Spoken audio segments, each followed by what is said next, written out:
Assalamualaikum warahmatullahi wabarakatuh. Saya Dina Robiatul Mustasfa dari kelas G Prodi Ilmu Politik 2020. Di sini saya akan menjelaskan pengertian tentang kepemimpinan politik. Nah, sebelumnya, apa sih yang kita tahu tentang kepemimpinan itu? Dari materi yang telah saya dapat, kepemimpinan menurut Slamet merupakan suatu kemampuan, proses, atau fungsi pada umumnya untuk mempengaruhi orang-orang agar mau melakukan sesuatu dalam rangka mencapai tujuan tertentu.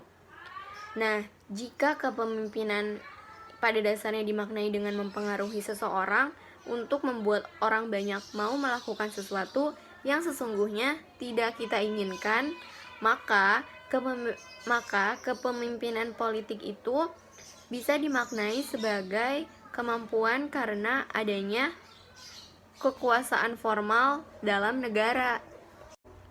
Jika kekuasaan tidak lagi melekat pada diri seorang pemimpin, maka kemampuan tersebut akan hilang dengan sendirinya. Contohnya pada kasus paman saya.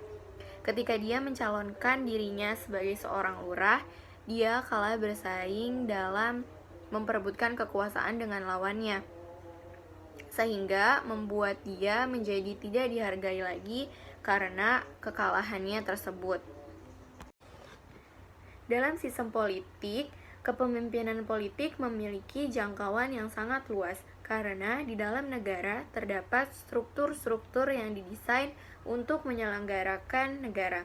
Konsepsi penyelenggaraan negara secara umum itu meliputi pemberian jaminan perlindungan, keamanan, dan kemakmuran kepada seluruh rakyatnya. Untuk mewujudkan itu, diperlukan kerja kolosal oleh seluruh struktur negara, mulai dari level paling tinggi sampai paling bawah. Semua harus bersinergi, bekerja bersama untuk menghasilkan hasil yang optimal. Untuk mengerjakan semua itu pun sudah terjadi dengan adanya anggaran negara. Seorang pemimpin politik tidak bisa dan tidak boleh bekerja secara soliter. Soliter dimaksudkan secara menyendiri atau sepasang-sepasang dan tidak secara kelompok. Sebab sebuah negara yang paling kecil dengan jumlah penduduk sedikit pun tidak mungkin dijangkau secara keseluruhan oleh hanya dengan satu orang saja. Karena itulah, pemimpin politik harus berimajinasi tentang apa yang harus diprogramkan dan bagaimana cara yang efektif dan efisiensi untuk melakukan kerja-kerja yang diprogramkan. Dalam konteks ini, seorang pemimpin negara harus benar-benar memahami tentang bagaimana sistem politik ini bekerja. Hanya dengan cara memahami dan menggunakan struktur-struktur dalam sistem itulah kerja kolosal yang menjadi indikator negara hadir dalam setiap kebutuhan rakyat yang benar-benar nyata. Namun nyatanya yang sering terjadi apalagi di era globalisasi dan era digital sekarang ini, banyak pemimpin politik yang kelihatannya saja telah melakukan kerja yang besar dengan hanya melakukan sesuatu lalu direkam dan disebarkan agar menjadi viral untuk mendapatkan sesuatu pujian dari masyarakat. Padahal itu semua hanya reputasi untuk membangun image karena telah melakukan kerja yang besar dan menjangkau keseluruhan wilayah dengan seluruh warganya. Untuk melakukan kerja yang optimal itu, tidak dibutuhkan orang yang memiliki kekuasaan besar yang bisa menjalankan alat ruda paksa atau siapapun yang membangkang atas segala visi dan misinya. Implikasi pola kerja yang demikian adalah hanya sedikit saja warga negara yang mendapatkan perhatian, sedangkan lebih banyak diantaranya yang pasti mengalami kesulitan, keterlantaran, dan keterbelakangan. Seorang pemimpin juga memiliki fungsi yang sangat penting bagi keberadaan dan kemajuan organisasi yang bersangkutannya. Pada dasarnya, Kepemimpinan memiliki dua aspek, yaitu yang pertama itu ada fungsi administrasi, yaitu mengadakan formalitas kebijaksanaan administrasi dan menyediakan fasilitas yang ada. Yang kedua itu ada fungsi top management. Di antaranya itu ada planning. Seorang pemimpin perlu membuat perencanaan yang menyeluruh bagi organisasi dan bagi dirinya sendiri sebagai seseorang yang bertanggung jawab di dalamnya. Contoh kegiatannya itu membuat pelaksanaan tugas menjadi tepat, dapat menghindari terjadinya kesalahan, dan memudahkan pengawasan. Yang kedua itu ada organizing. Suatu proses untuk menentukan pengelompokan, pengaturan, dan pembentukan pola hubungan kerja dari orang-orang untuk mencapai tujuan organisasinya. Salah satu contohnya itu adanya pembagian tugas, mengkoordinasi semua kegiatan yang dilakukan, dan yang ketiga itu ada staffing.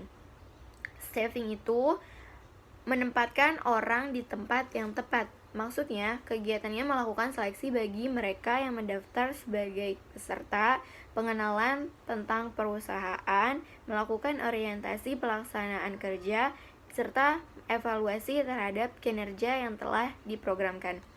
Yang keempat itu ada directing. Fungsi pengarahan adalah upaya untuk menciptakan suasana kerja sehat agar kinerjanya itu lebih efektif dan efisiensi.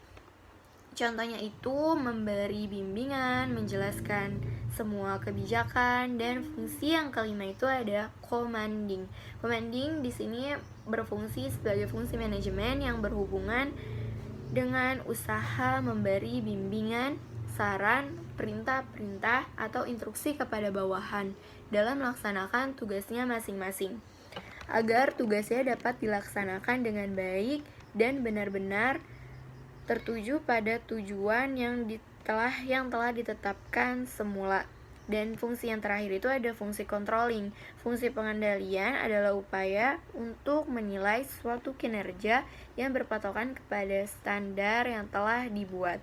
Juga melakukan perbaikan apabila memang dibutuhkan. Tipe kepemimpinan. Seorang pemimpin yang ideal dituntut untuk mengetahui konteks perubahan dan tantangan organisasi, sehingga di dalam diri seorang pemimpin diperlukan kemampuan untuk menangkap gejala sosial budaya yang ada di sekitarnya. Dengan demikian, perubahan yang seharusnya dilakukan dalam organisasi akan segera dapat dilakukan.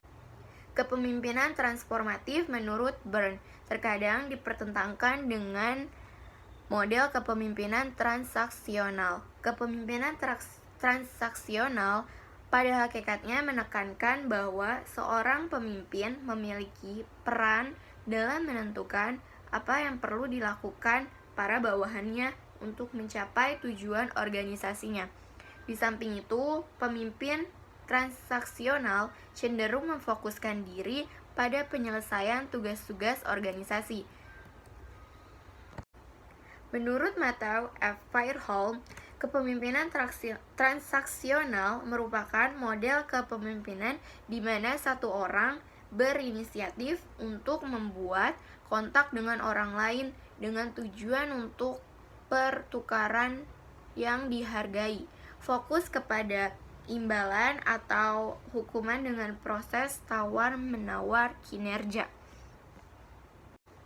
Sebaliknya, menurut James Mark Gregor Burns menyatakan bahwa tipe kepemimpinan transformatif pada hakikatnya menekankan bahwa seorang pemimpin harus memotivasi bawahannya untuk melakukan tanggung jawabnya melebihi dari apa yang mereka harapkan. Pemimpin transformatif juga mempunyai kemampuan untuk menyamakan visi dan masa depan organisasinya dengan bawahannya, serta meningkatkan kebutuhan bawahannya pada tingkat yang lebih tinggi daripada yang mereka butuhkan. Lebih lanjut lagi, menurut Bernard M. Bass and Bruce G. Avolio mengemukakan bahwa kepemimpinan transformatif mempunyai 4 dimensi yang disebutnya sebagai The Four, yaitu yang pertama dimensi idealis influence atau pengaruh ideal. Dimensi pertama ini membuat para pengikutnya mengagumi, menghormati, dan sekaligus mempercayai pemimpinnya. Dimensi yang kedua itu ada dimensi inspirational motivation atau motivasi inspirasi. Dalam dimensi ini, pemimpin digambarkan sebagai pemimpin yang mampu mengartikulasikan pengharapan yang jelas terhadap prestasi bawahan, mendemonstrasikan komitmennya terhadap seluruh tujuan organisasi, dan mampu menggugah spirit tim dalam organisasi melalui pertumbuhan antusiasme dan optimisme. Dan dimensi yang ketiga itu ada disebut intellectual simulation atau simulasi intelektual. Pemimpin harus mampu menemukan ide-ide dan memberi solusi yang kreatif terhadap permasalahan yang dihadapi oleh bawahannya, serta memberikan motivasi kepada bawahannya untuk mencari pendekatan-pendekatan baru dalam melaksanakan tugas-tugas organisasi. Dan dimensi yang terakhir itu merupakan dimensi individualist consideration atau konsiderasi individu. Dalam dimensi ini, pemimpin digambarkan sebagai seorang pemimpin yang mau mendengarkan dengan penuh perhatian masukan-masukan dari bawahannya dan secara khusus mau memperhatikan kebutuhan-kebutuhan bawahan secara khusus. Sesungguhnya, pembedaan antara pemimpin transaksional dan pemimpin transformatif itu hanya salah satu pembedaan tentang tipe kepemimpinannya saja. Tipe kepemimpinan yang lainnya adalah pemimpin tipe pengelola atau administrator dan tipe pemersatu atau solidarity maker. Menurut Faith, pemimpin dengan tipe pengelola adalah mereka yang memiliki kemampuan teknis dalam mengatur sebuah negara. Tipe ini pada umumnya diwakili oleh tokoh-tokoh terdidik yang menguasai suatu bidang tertentu. Sementara pemimpin yang memiliki tipe pemersatu adalah orang-orang yang mampu mendekati massa, mempengaruhi mereka, serta mendapatkan simpati dan dukungan dari mereka. Lalu, bagaimana dengan para pemimpin di Indonesia? Apakah mereka masuk ke dalam tipe kepemimpinan transformatif atau transaksional?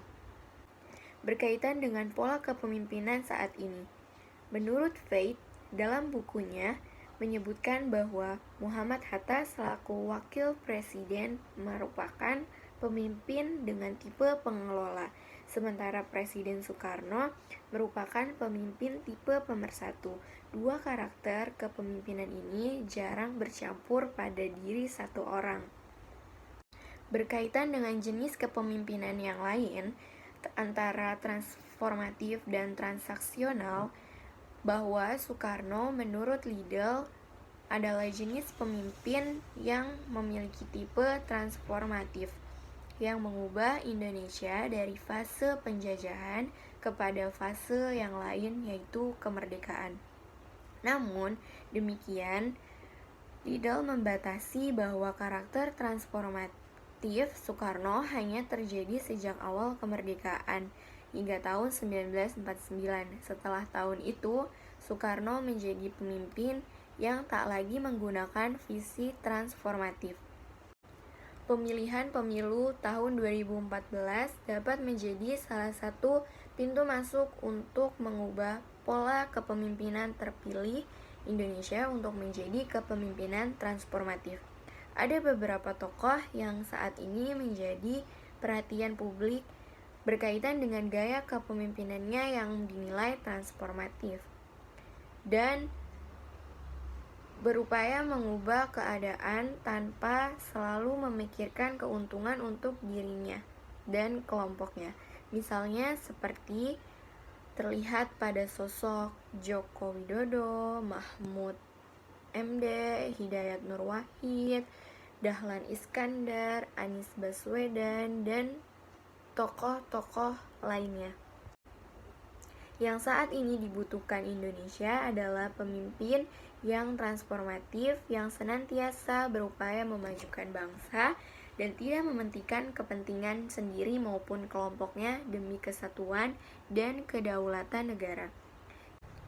Jika salah dalam memilih pemimpin, mungkin Indonesia bisa menjadi negara terbelakang dibanding negara-negara lainnya, atau bahkan bisa menjadi terpecah belah karena permasalahan disintegrasi bangsa.